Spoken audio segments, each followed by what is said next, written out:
Hello my cute viewers, welcome back to our channel. Myself Corny. तो चलिए बिना देरी करते हुए माई स्वीट हार्ट की कहानी को स्टार्ट करते हैं। एपिसोड 66। अब आगे। मुंबई महाराष्ट्र। रुद्र का कैबिन। दादी रुद्र से अलग होकर बोली, मैं बहुत डर गई थी पुत्र। रुद्र धीरे से उनके आंसू पोंछकर बोला, दादी मैं ठीक हूँ, वो बस थोड़ा काम का प्रेशर था। और मेरी दादी की आंखों में आंसू अच्छे नहीं लगते, उनके होठों पर मुस्कान अच्छी लगती है। दादी रुद्र से बोली, आपको अपनी दादी मुस्कुराती हुई अच्छी लगती है ना? रुद्र अपने सिर को हिला देता है।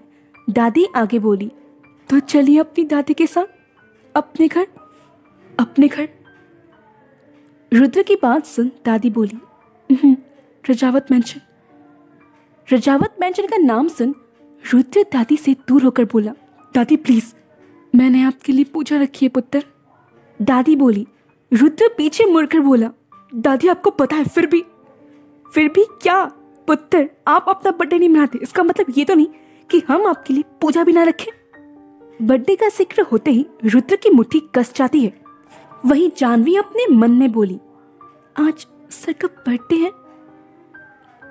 इधर रुद्र से कुछ जवाब ना आता देख दादी रुद्र की बाजू पकड़ रुद्र को अपनी तरफ घुमाकर बोली, मैंने कुछ कहा है आपसे, आप अभी हमारे साथ रजावत मैंशन चलेंगे, सुना आपने?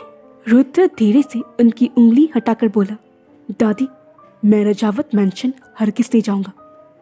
इतना बोल रुद्र दरवाजे की तरफ अपने कदम बढ़ाता है। रुद्र बोलते हुए दादी की आंखों से आंसू बहने लगते हैं। इधर रुद्र कैबिन से बाहर जा पाता इससे पहले जानवी उसके हाथ को पकड़ अपनी तरफ खींचती है। आप इतने सेल्फिश कैसे हो सकते? क्या आपको दिखती ना आप अपनी दादी को हर्ट कर रहे हैं? जान तुम्हें कुछ नहीं पता तो बीच में बोलो मत, रुद्र गुस्से से बोला। रुद्र की बात सुन जानवी भी गुस्से से बोली, हाँ मुझे नहीं पता आपके साथ क्या हुआ है और क्या नहीं हुआ है, लेकिन अभी जो आप कर रहे हैं वो बहुत गलत कर रहे हैं। और दादी ने आपसे कहा भी क्या है, सिर्फ यही ना कि आप उनके साथ रजावत मैंशन जाए, तो क्या आप दादी की खुशी के लिए इतना भी नहीं कर सकते? लेकिन रुद्र की तरफ से कुछ जवाब ना आता देख जानवी रुद्र का हाथ छोड़कर बोली, मुझे मेरा जवाब मिल गया।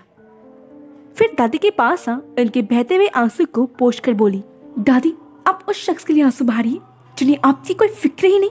जानवी की आखिरी लाइन सुन रुद्र की मुट्ठी कस जाती है। वो अपनी आंखें बंद करके बोला, दादी मैं आपका बाहर वेट कर रहा हूँ। इतना बोल रुद्र बाहर निकल जाता है। वहीं रुद्र की बात सुन कबीर को तो विश्वास ही नहीं हो रहा था कि उसके बॉस ने अपना फैसला बदल दिया।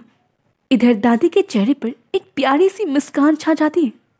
थैंक यू सो मच पुत्र, आपको नहीं पता आपने आज हमारी कितनी बड़ी हेल्प की है। दादी जानवी के चेहरे को प्यार से थाम कर बोली। जानवी उनके हाथ पर अपना हाथ रखकर बोली, दादी मैंने आपको सिर्फ दादी कहा नहीं है, मैं आपको अपनी दादी मानती हूँ और अपनी दादी की खुशी के लिए मैं कुछ भी कर सकती हूँ। मेरी बच्ची। इतना बोल दादी जानवी को अपनी सीने से लगा लेती है। दादी मैं। पीछे से कबीर बोला। कबीर की बात सुन दादी अपनी दूसरी बाहें भी फैला देती है। ये देख कबीर उनके पास जा उनको कस कर गले लगा लेता है।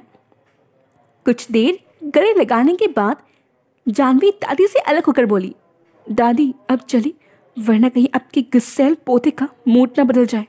क्या कहा आपने? गुस्सैल? आप अपने सर को गुस्सैल बोलेंगी? दादी थोड़ा गुस्से से बोली। दादी को गुस्से में देख जानवी जल्दी से बोली, दादी मेरा मतलब। जानवी को घबराते हुए देख दादी हंसने लगती है। डरिए मत, मजाक था। उनकी बात सुन जानवी अपने सीने में हाथ रखकर बोली, दादी डरा दिया आपने तो।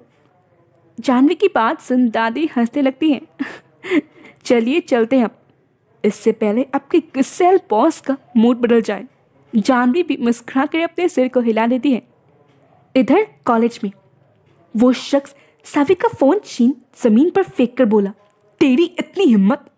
बोलते हुए वो शख्स सावी को एक जोरदार तमाचा मारता है। सावी सीधी जमीन पर आकर गिरती है। आह! वो शख्स सावी से बोला, पहले मैंने सोचा तुझसे बड़ी प्यार से पेश आऊंगा, लेकिन अब तू देखती जा, तुझे चलने लायक न छोड़ा ना तो मेरा नाम भी रुनाल शाह नहीं। इतना बोल रुनाल शावी के ऊपर आ इसके साथ जबरदस्ती करने लगता है। इधर शावी रुनाल को खुद से दूर करते हुए बोली, छोड़ो मुझे, मैंने कहा छोड़ो। वही रुनाल शावी के जबड़े को पकड़ कर बोला, तेरा होठ बहुत चलता है ना, क्यों ना पहले इससे बंद कर दिया जाए। इतना बोल वो शावी के होठों पर अपनी होठ रख पाता इससे पहले एक जोरदार आवाज के साथ दरवाजा खुलता है।